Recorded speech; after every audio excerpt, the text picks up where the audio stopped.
So I've been severely gang stalked for a long time. I remember thinking, man, I don't know if I'll make it to next year, and that was like 2004. Next year was going to be 2004. It's been so extreme. My gang stalkers.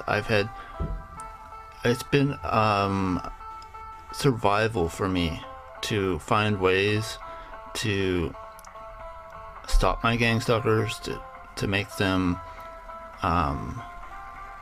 lose their effectiveness, to do whatever I could to stop the gang stalking, to stop the harassment, because it was just every little part of my life was being infiltrated, and I was living in hell, and I still am. But I've learned some techniques that I'm going to try to explain here. First of all, how do you flip them on their asses, right? Wish them a good night's sleep when they leave. I mean, like, they just did something really mean. They know it's mean, and like, for instance, I was at work last night, and they would come and they would order something that was harassment. For instance, as soon as I clean the machine, they always get tomato and basil turkey, and I have to slice it, and it's like extremely messy. I mean, the whole machine looks like it's been never cleaned, you know what I mean? They always do this every single time I clean the machine. The next person, or very soon after, we have hundreds of different meats. They don't, it's not a coincidence that they do this. They're doing it on purpose. And so last night, when this guy, he did it, as he's leaving, he's like, I'm not sure, like, have a good sleep or something, sleep well, what can they say? They can't talk to my manager and say, oh, he wished me to sleep well, But what I'm saying is, you're not going to sleep. You're going to be tossing and turning in your bed because you were harassing people today. These people can't sleep well. People like that, they just they're brutal. They're the type of person that can't sleep at night. I imagine TIs sleep a lot better than gang stalkers do. Anyways, that might not be that good of a idea, but it's just something you can do when they leave. Just say, sleep well, have a good sleep, pleasant dreams, or something, Secondly, if you ask them if they'll switch to your side, this actually really works. Sometimes if one thing doesn't work, another thing will. This works really well. They're obviously gang stalking you. You just say, listen, I know you're gang stalking me. Just talk to them very plainly.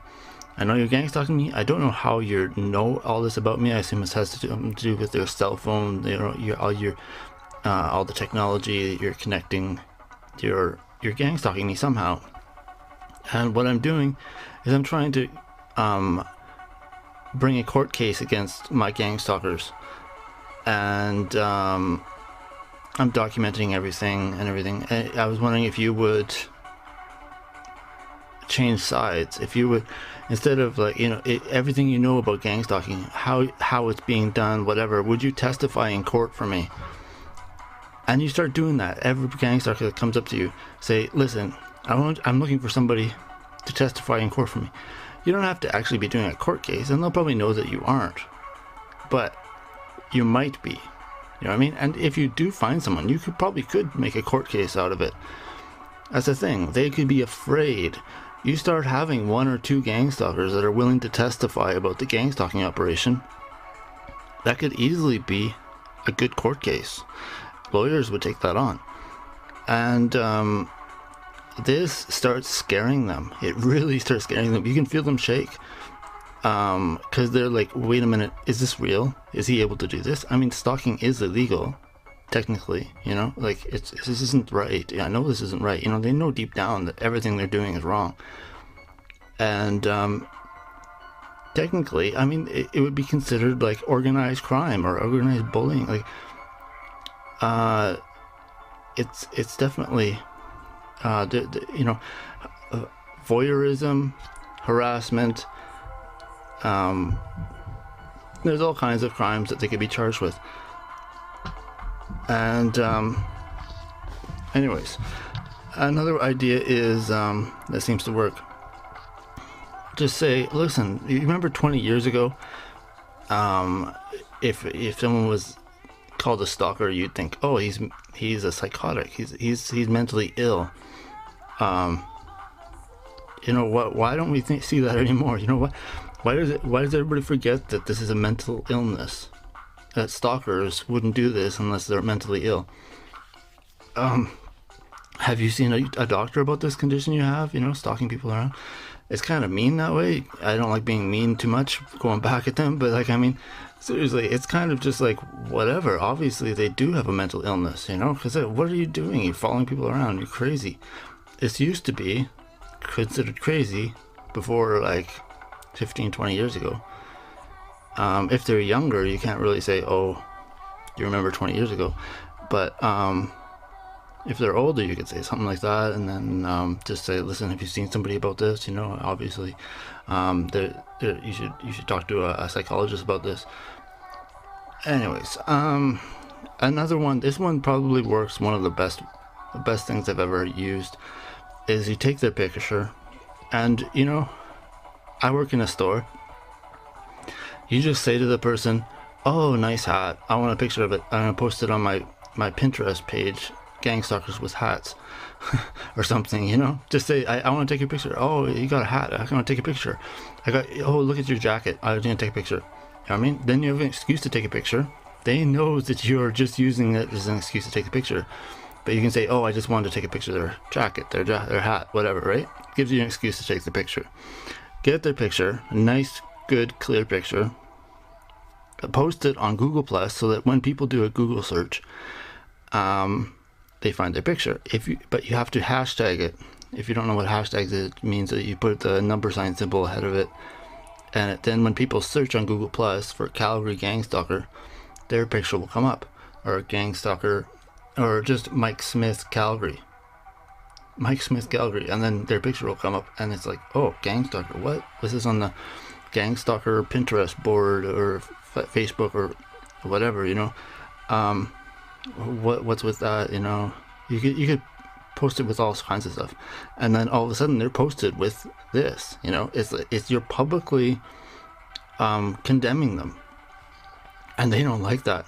They will walk away as soon as you start pulling out the camera. They'll turn around and walk away, and they won't come back.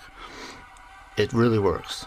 Another thing you can use them as an audience, educate them about things that the establishment doesn't want them to know about.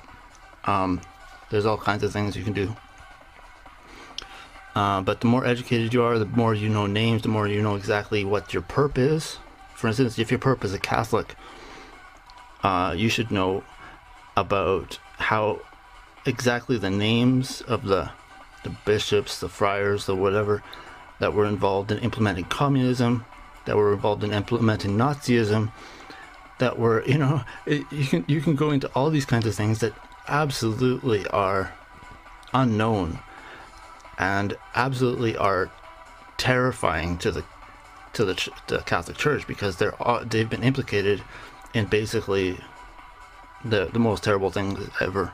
Anyways, a lot of them are Catholic. I bet you a lot of your gang stalkers, I mean, you just look at the number of Catholics in America, and you know that there must be a lot of gang stalkers who are Catholic, because most people say, oh yeah, I'm Catholic. And so definitely that kind of stuff works. Then you can also and at the end you can say to them, if they're really interested and they're like, oh wow, I didn't know this stuff, you can go like, this is your last chance. After this, there is no turning back. You take the blue pill, the story ends. You wake up in your bed and believe whatever you want to believe. You take the red pill, you stay in Wonderland, and I show you how deep the rabbit hole goes. basically you have a captive audience, and you can tell them some pretty crazy stuff, you know, like that they don't know, and then they won't be told to come after you again because you educate them too much. You know, work as an educator, use it as a method of media, because they're an audience, they're people. You can just talk to them. And then this one also works really well, is where you make 1,000 stop organized stalking stickers and post one somewhere in public only each time the gang stalker shows up. So they start realizing, wait a minute, every time we put a gang stalker there, he puts up a sticker, and that sticker is on. You know, these stickers don't come off, and it's on a pole, it's on somewhere public, and 100 people a day will see it, and it says "Stop Organized Stalking." They're going to quickly realize that they can't keep putting gang stalkers around you, because they're going to have stickers everywhere, and these stickers are stopping the stalkers. They're stopping the system that they're setting up, and it really works. It stops them, it slows them down, and it also makes the public aware of the situation, that there's a resistance to this, because everybody knows about this. Nobody talks about it, but everybody knows about it, and they'll see that there's a resistance if there's a bunch of stickers up saying "Stop Organized Stalking," or "Stalking is psychotic," or "Stalking is a crime," or I don't know. Be creative. Anyways, just some ideas. I'll try to post some more if I think of more. I'm sure I forgot something.